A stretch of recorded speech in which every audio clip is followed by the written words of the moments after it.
Para makasandok, luto tayo ng ginataang alimasag. Sakto, buhay pa to. Laki. Natin yung pangalawang gata.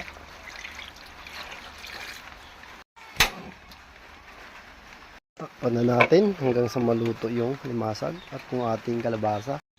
Lagyan na natin yung sili, kamatis at yung ating sibuyas dahon. Sa ating garden lang yan nakukuha. Plana din natin asin at pamintang buo.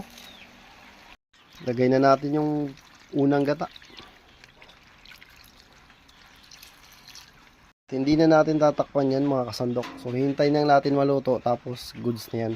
At tayo ay makapagsandok na eh. Laki nito.